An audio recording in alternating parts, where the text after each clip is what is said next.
Hello everybody and welcome to episode 2 of the Battle of Aldie custom multiplayer game. In part 1 we went over the backstory of the battle along with the general rules that we are using. We talked about the initial plans that the two sides have created, and we have covered the turns right up until the break of day. And that has brought us to 5 a.m. and this is the first turn that both sides have been allowed open communication since the 4 a.m. turn, and it's the last time they will have a chance to communicate until the 7 a.m. turn. For the Federals, they began by talking about how the rebel army was still largely unseen. Because of the mountains and the trees, they just don't have a good idea yet of where the Confederates are located. The discussion then turned to the defensive strategic situation on the Federal side of the battlefield. And the Federals have largely opted to play this battle defensively and allow the Confederates to attack them. And thinking along those defensive lines, McDowell favored a defensive battle in the east if any substantial contact was made with the rebel army along the Braddock Road.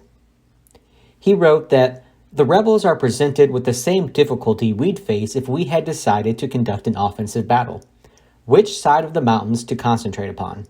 For once entered and engaged upon, there is no support to be drawn from either flank. The question then turned to what to do about Middleburg. McDowell favored holding Middleburg with at least some small force in order to deceive the rebels. He hoped that a holding force there might delay the fall of Middleburg and allow more time for Banks to fortify at Aldie. But Pope opposed this idea. Any force left at Middleburg would be that many fewer men to utilize at Aldie in building defensive works. Banks was torn between the 2 points. In the end, he suggested feigning a defense at Middleburg for deceptive purposes against the rebels. He suggested deploying Augur's division at Middleburg and sending the other 2 divisions to Aldie to begin constructing defenses as originally planned. Banks stipulated that Augur will remain at Middleburg only to present a pretense of a defense. If it becomes obvious that the Rebs are moving on Middleburg with significant force, Augur will not stay and fight. He will hasten to Aldie. Pope said he would think it over. Along the Braddock Road itself, McDowell wrote that Buford's division and my corps are a powerful and mobile force capable of inflicting great damage upon the rebels should they attempt to advance on the eastern flank. I believe that even if they succeed in pushing us back, that they will lack any power to push past Sigel to threaten either Gilbert's Corner or Aldie.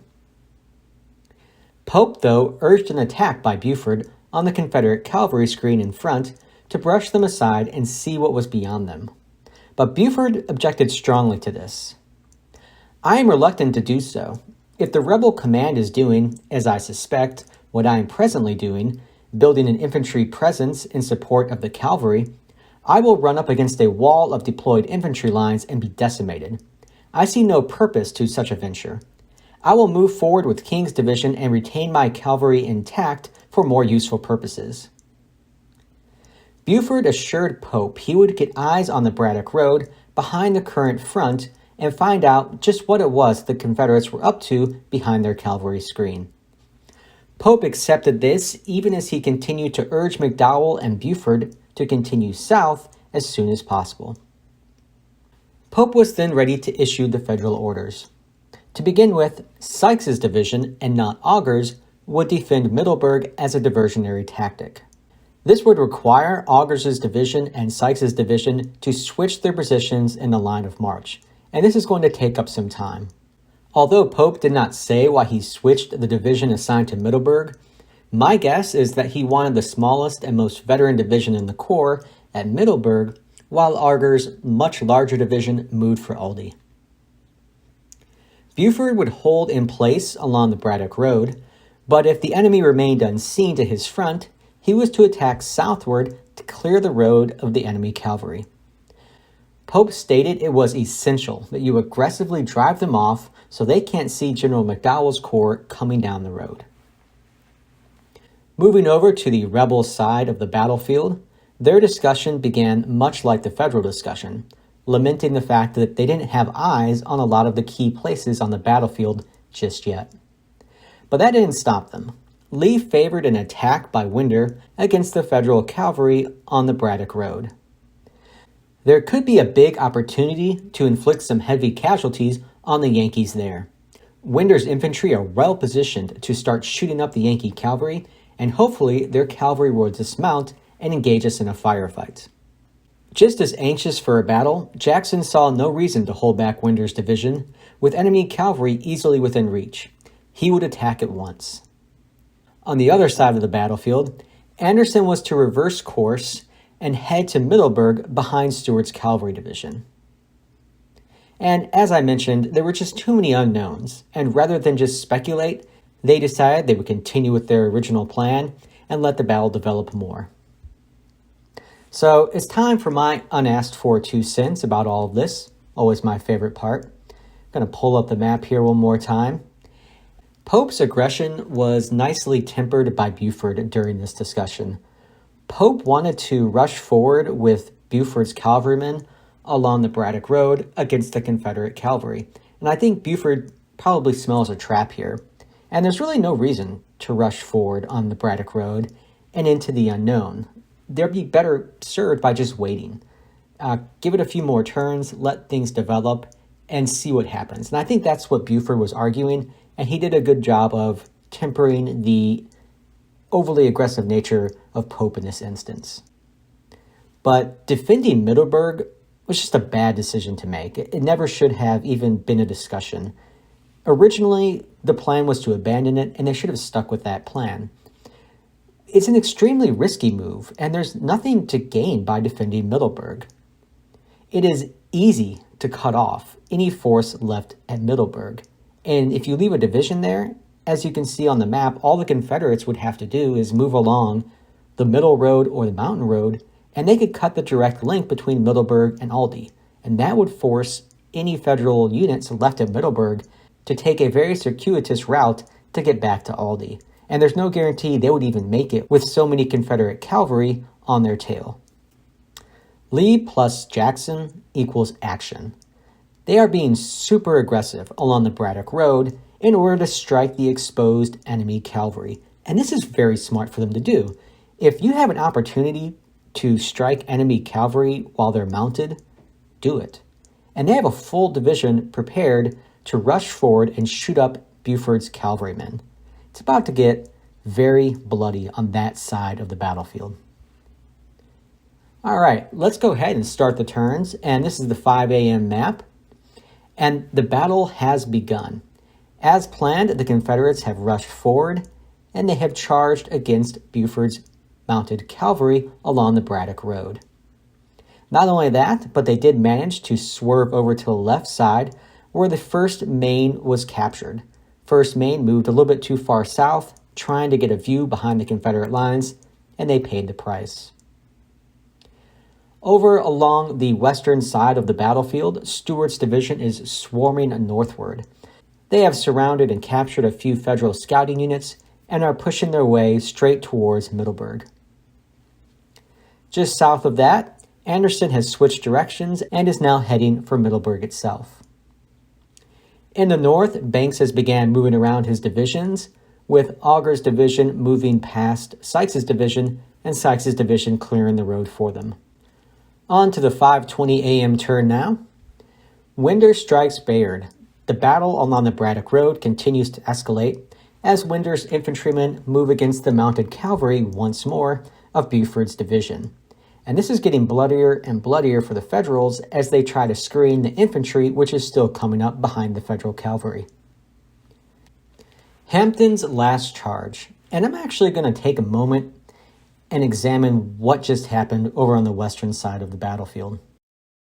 In this situation, there are 903 rebel cavalrymen, along with Wade Hampton, against just 10 Federal cavalrymen.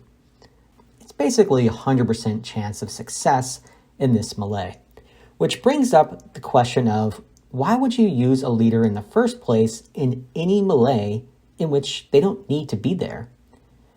For any action that you take, there is a probability that you are going to lose a leader. In this action, there is a 3% chance the leader will be wounded, a 4% chance he'll be killed and a 5% chance that he will be captured during the melee.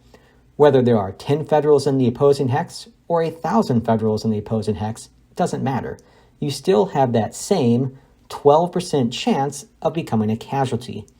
And so why is it worth it? Especially in this instance, when you have literally the same probability of success with or without Hampton or any other leader for that matter. You need to think about these things before using your leaders in the front lines, whether it's in a fire combat situation or in a melee situation. Because in this instance, rest in peace Wade Hampton, unfortunately, the dice rolled against him. So going back to the overhead map now, Middleburg chaos. Banks's corps is still in an awkward position as Sykes' division and Augur's division try to switch places along the line of march. And escalating losses, the Federals continue to lose a lot of cavalrymen over along the Braddock Road as they fight against Winder's infantrymen of Jackson's corps. On to the 5:40 a.m. turn now, and over along the Braddock Road, the pressure continues to increase. Pulling up the map from that side of the battlefield, Winder keeps coming. The Confederates show no signs of halting their attacks, and they continue to move north along the Braddock Road. And they are just swarming in all directions over here, and the Federals are having a hard time stopping them on either flank, and their cavalrymen are being pummeled right now. Ewell is coming. Not only is Winder's division fully engaged, but Ewell's division is directly behind them and will soon add their numbers to this battle. In the north, Sykes has successfully moved behind Augur, and Augur is on the road to Aldie. But there's still a lot of Federals that are just strung out along that road, trying to get organized once more as they move either for Middleburg or for Aldie. And Stuart, minus Hampton, has continued towards Middleburg. He can see Federal infantry out in the distance. He's a bit unsure about how many there are, so he has gone into line and is moving a little bit more cautiously towards Middleburg. Over in Aldie, Williams's division has reached that area and is beginning to build defenses.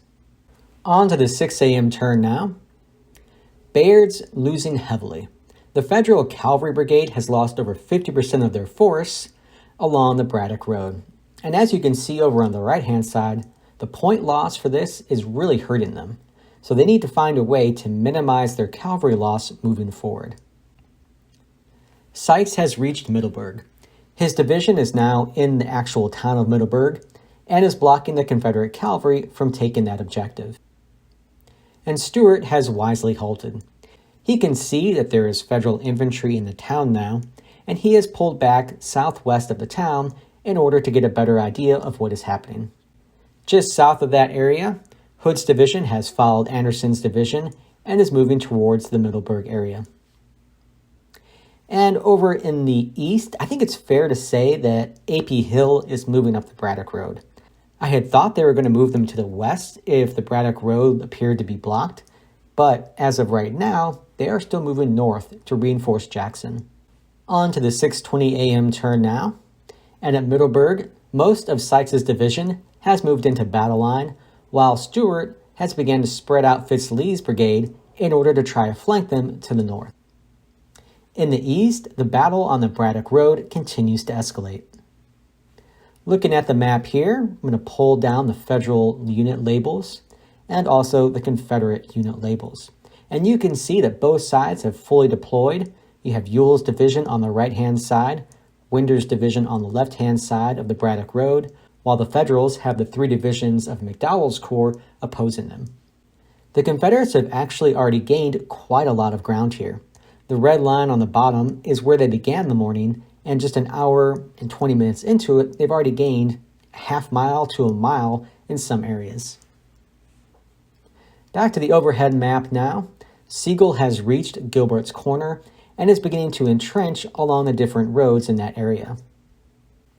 On to the 6:40 a.m. turn now, and the area of Middleburg is becoming a greater concern.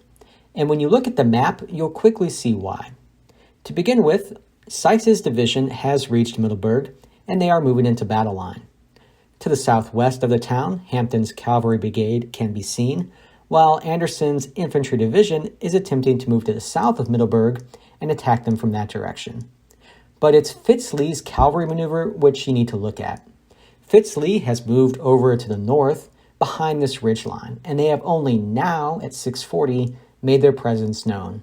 They've already cut off the Federals from the northern escape route, and they are now looking to get over behind Sykes' division and cut off their direct route towards Aldie. And once they do that, then the Confederates can attack from numerous different directions at the same time, and what they're obviously trying to do is to isolate Sykes' division within Middleburg. Back to the overhead map now, and we have a battle. This thing is fully escalated along the Braddock Road. McDowell's corps is fully in line, and Jackson's corps is now fully engaged against them. This will only escalate, and this will only get bloodier as the morning progresses. It is now time for my unasked for 2 cents, now that we have reached the end of episode 2. Beginning with the Federals, it was a bad decision to defend Middleburg. I don't know how else to say it. It was a bad decision. They should have stuck with their original plan and gone towards Aldie. They have nothing to gain by defending Middleburg for any length of time. There's simply too much at risk there. Sykes' division could easily be cut off, and right now, that's exactly what the Confederates are trying to do. But there is still time to correct this mistake, and what they need to do is immediately fall back and get out of there before the hammer falls on them. And why was it such a bad decision to stay there? Because it allowed the outnumbered Confederates to gain a local superiority in numbers. If you take Anderson, Hood, Fitz-Lee, and Hampton and add them all up, they have about 17,000 men, whereas Banks's corps and Farnsworth have about 20,000 men. But at Middleburg, the Confederates have 10,000 plus men, with more coming, and Sykes' division has just 4,700 men, with the only help moving away from him. So that numerical advantage overall that the Federals have on this side of the battlefield has been completely squandered by leaving Sykes at Middleburg. So the Federals need to get out of Middleburg as soon as possible. For the rebels, you know what? They're off to a good start. Smiley face, why not? They've been aggressive, bold, and they have taken the initiative in this battle. What is A.P. Hill going to do? This is a very interesting question. Right now, they are moving north along the Braddock Road. I thought the original idea was that if the Braddock Road was blocked, which it obviously is, that they would move over to the west and reinforce Longstreet's corps. Whether or not they decide to do that, I don't know. But if they move north along the Braddock Road, it seems like they're just heading for a full frontal attack against McDowell's corps. And right now, it's also time for Jones's division to join the battle. I think it's really obvious by now that the Federals have no offensive plans. The Confederates have eyes all over this battlefield, and they haven't seen any Federal movements anywhere south, really, of McDowell's current position. It will take Jones a while to get his men in line and moving north, but that needs to happen sooner rather than later. So what am I looking forward to in the next episode? Really, obviously, what are the Federals going to do at Middleburg? They've got about 1 or 2 turns in which they need to escape, and if they don't move fast, they're going to be cut off there, and they're going to lose some men and guns. A.P. Hill's orders. Will he continue north, or will he backtrack and go to the west to reinforce Longstreet, where it looks like they probably have some better opportunities for maneuver and battle?